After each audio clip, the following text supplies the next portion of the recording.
So recently on a trip down from Ken Ryan in Scotland down to Oxfordshire, we had a bit of drama with our camper where we had a blowout on the offside front tyre, and it's the first time that I've ever had a blowout on a moving vehicle, so it was quite an experience.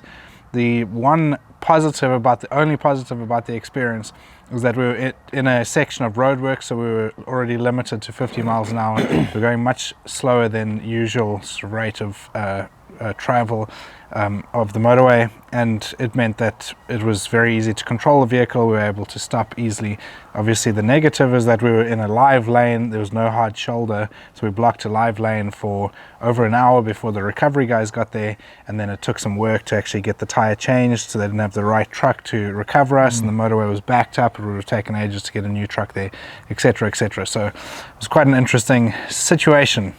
That led to us buying something that we've been thinking of buying for quite a long time, and it's one of those things where this is a good lesson learned in the sense of buy stuff before you need it rather than when something like that has happened. So if you're on the fence of buying anything in terms of tire monitoring, tire pressure monitoring, or any other safety related product for your van or camper van, I would definitely recommend do it before you actually need it and before you have the experience that would lead you to buy it. So there's some free unsolicited advice for anybody out there. This is a product that we have bought ourselves, so this is not a sponsored product or a sponsored video by any means.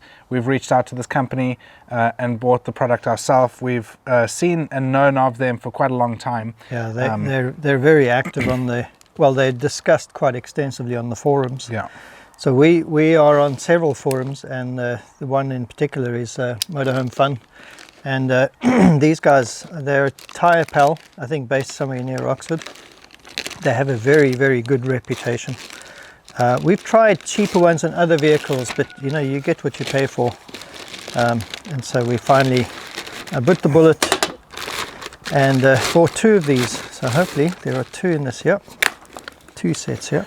So we're going to do a bit of an unboxing here just to talk you through what they are. And this will probably be a two-part series where we'll talk through first impressions now, fit them on the vehicle now, and then in probably a few months time we'll do another video on the channel here where we'll talk through and explain our experience and give it a bit more of a detailed review. So let's have a look here. So we have some instructions, thank you for purchasing, and then let's see.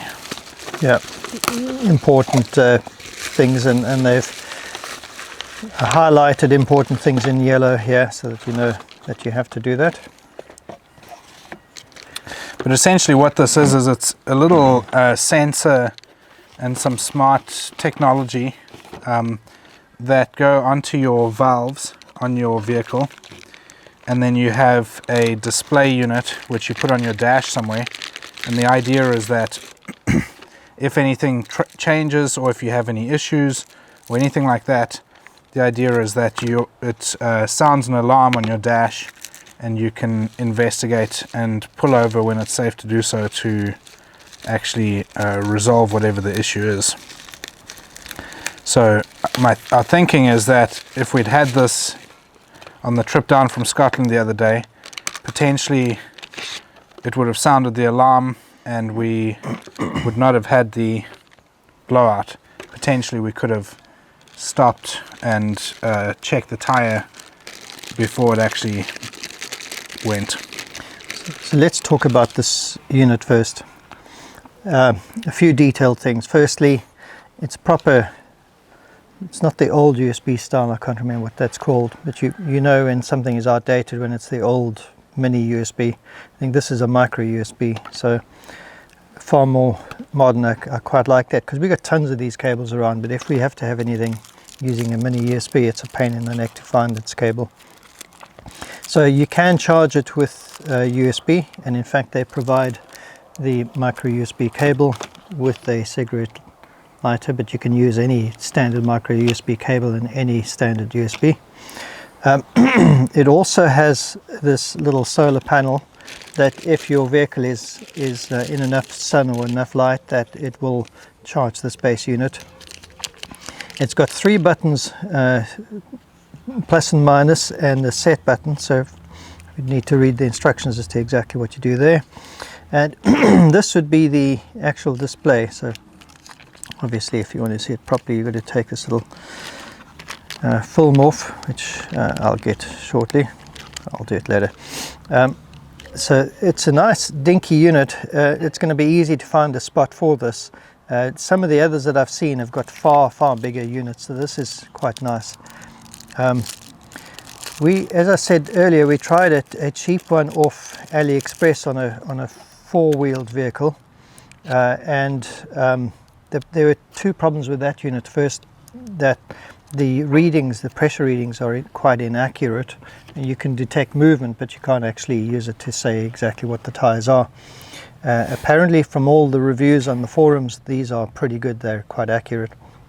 And the second one is not to do with it's to do with these little units here. These actually screw onto your valve stem, and one of the common problems with all of the cheap ones off AliExpress or Alibaba is that these fuse onto your valve stems. They corrode, a bit of rust and corrosion, and they fuse onto the valve stem, and then in many cases people have actually had to cut the valve stem out just in order to get this off, put a new valve stem on to pump the wheel up. We had that the other day on that cheap one, where we actually had to use a pair of tank pliers to get the thing off, because it's an unusual size. It was actually a half-inch, so smaller than 13 and bigger than 12. So we used a 12-inch, a 12mm spanner didn't fit. We used a 13, rounded it off, and then we finally found it was half-inch. So quite a nice dinky little unit there. Cool. So looking at the actual sensors, they have a little battery in them, or at least a place where you put the battery in. So obviously we'll put the battery in before we actually install it. That then obviously closes up, has a little rubber seal in there as well, which seals it off nicely, and they've sent extra rubbers and spares. This is the difference between a cheap AliExpress and these Tyre Pal guys. They send one of the packets is just spares, little O-rings and other things like that, and these rubber covers. It's actually nice to deal with a company that's thinking ahead and knowing what you'll need. So first step of installing these is to actually put the battery into all of the sensors. So obviously they just send the sensors without the battery, because there's no point in wasting the battery unnecessarily with it just sitting on the shelf in their warehouse, etc.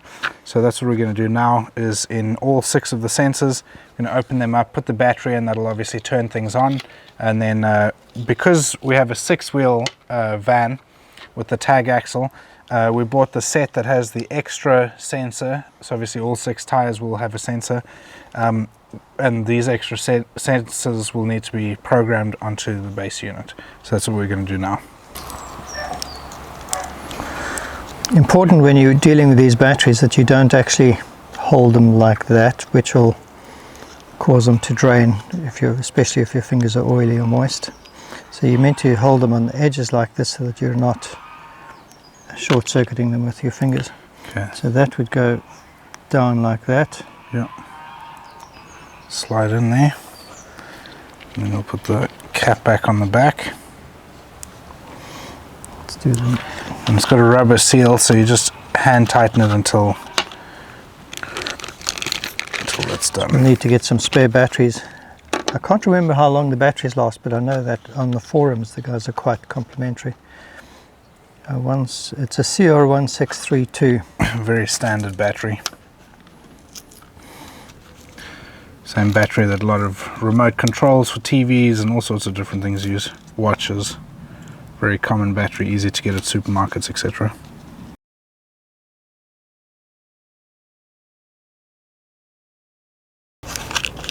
Alright, that's all the batteries installed. Okay, so we put the batteries into all of the sensors. The next thing is to check the tire pressure. We're going to check all the tire pressures, make sure they're all on, and then we'll put the sensors on. So that's 4 bar, that's alright, eh? Yeah. Okay.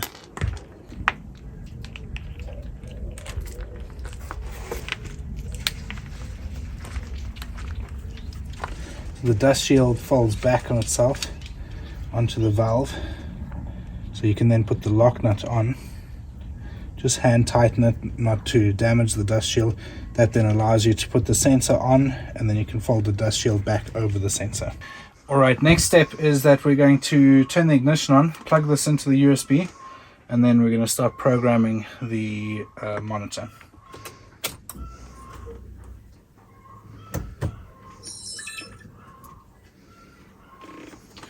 Alright, get this guy plugged in here.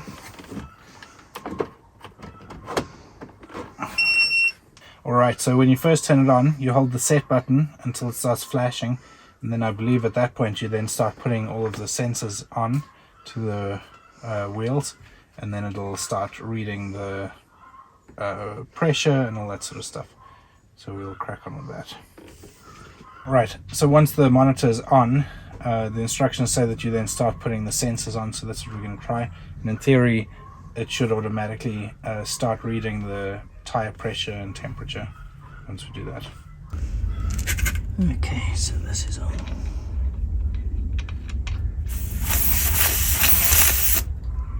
So it expels some air as you are putting it on, which is normal. And this.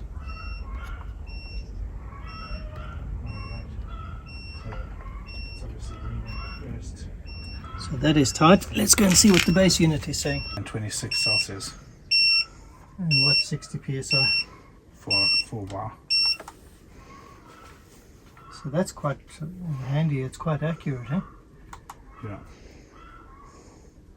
So why does it just keep flashing? I'm going to put the next one on. Yeah, we'll do the next one. Okay, we're going to do the right front, left front. Okay, so we're now putting the left front sensor on. It should show us in a second. There we go. Slightly lower PSI, ever so slightly compared to the other one. Temperature's pretty close there. So now we just go around and put all of the sensors on. Okay, are you ready for the right rear one? Yeah. So this is the front right rear tag.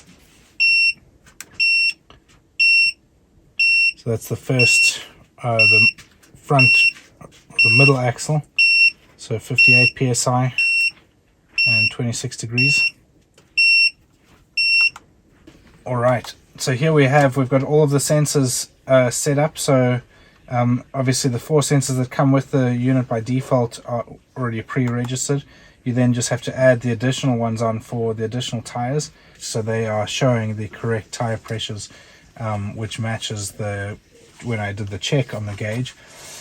So now what we're going to do, so it's telling us the temperatures, the little green colors there, that's the temperatures, and then the blue numbers are the tire pressures. Currently flashing for a warning, so that might have something to do with the preset alarms. So you can change the alarms on the unit to warn you if there is a problem with pressures or temperatures. So It's handy that they do both pressure and temperature, because I think in many cases your temperature is going to tell you before the actual pressure that you've got some problem. If your tires are running really hot for whatever reason and they're going to blow out, whatever, the temperature will tell you nice and early. I think that's the theory. to set the alarms, I believe you just hold the set button for a few seconds until it beeps, and then it starts flashing, and then that allows you to change between the different units, so you can have bar or PSI, and equally if you want to change between Fahrenheit and Celsius, you can do that there. And then you go through and it does it based on each axle, so you can set the high. So in this case I want to run pretty much all my tires at 60 psi, so I'm leaving the high at 65 and the low at 55, so quite a small window, but I want to know if there's a problem. If one of the tires drops, then I want to know fairly quickly. You basically just go through each axle, so you can see it flashing there. I believe it treats both of the rear, obviously in the diagram it shows the two as being a dually rather than tag axle on this diagram, but it basically treats the two axles as the same, but I'm setting them the same. I like to have the same pressure all the way around. And then if you have an extra sensor on your spare tire, you can set that as well. And then you can set your temperature. So I just left it at the default, which is 70 degrees. Seems like a sensible temperature. Obviously if it gets over that, then you have some concerns, and then you leave that. Then you hold the set again, and it beeps and goes back here, so you can see the pressures and the temperatures, so all in and around the 60 psi mark. And then it shows you the rear axle as well. So that's it set. Nice easy display that's easy to see. Okay, so there we have it. Everything is fitted and ready to go. I'm pretty pleased with how easy and sort of seamless it is. No real complaints or issues with the system at this stage.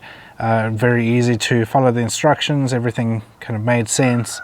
And obviously we were unboxing it and then following the instructions as we were going. So if you were to install it yourself, then it would make sense to unbox everything, check it all out, read the instructions, and then start installing it. Yeah, I'll probably read the instructions end to end, just so that you get an overall picture of what it is that you're going to be doing and when. But yeah, very straightforward to install, easy. Pretty pleased. So it'll be interesting to see how it does over the coming months, and like we said, we'll report back with a new video. So yeah, let's just talk about pressure for a moment. Okay. We've been running our two vans. They're similar. They are Euromobile Fiat-based vehicles, the tag axles, and I've been running mine a lot lower than Nigel. So rear has been 3 bar, which is 50 something psi, and the front I've been running 3.5 bar, and Nigel has been running his rear at what, 4 bar, 3.5, 4 bar, and in the front at 4.5 bar. Yeah, 4 bar right. In the front at 4.5 bar, and that may have contributed to the reason for the blowout on the way down. The hottest day in UK's history that we were travelling, the all-season tyres, and pumped very, very high pressure, and just maybe they got too hot. And this is where the system will be handy in the future, and that it'll alert us quite early on when the temperature is too high or the pressure is dropping or whatever. Yeah. But yeah, you'd want to make sure about your pressures. We've gone to a lot of websites in the last hour or so just to double check and check the forums. And generally speaking, the most common pressure that people are using is for tag axles. It's not for a 4-axle vehicle. For a 6-axle vehicle is 60 psi all round, front and back. Yeah, and just one point on that though, when we had the new tire fitted yesterday on the rim that where we had the blowout, the guy that fitted it pumped it to 5 bar, which is 70 psi. So I believe that's the maximum pressure on that tire anyway. I'd have to double check, but I remember seeing on the sidewall of that tire 69 psi was the maximum pressure, so he pretty much pumped it to the max. So when I had the blowout yesterday, I was well below the max of the tire and well below what the tire fitter had pumped that tire, the new tire, to. Yeah, but on the forums there's some guys that pump theirs to 80 psi. Yeah, that must be a rock hard ride. You're going to bounce off any little pebble or something. Yeah, like for sure. Yeah. But yeah, we'll keep you guys posted. As we said, we'll have an update video later in the coming months once we've used the system, and we'll keep you guys posted. But thanks for watching. We'll see you in the next one. Okay. Cheers. Cheers.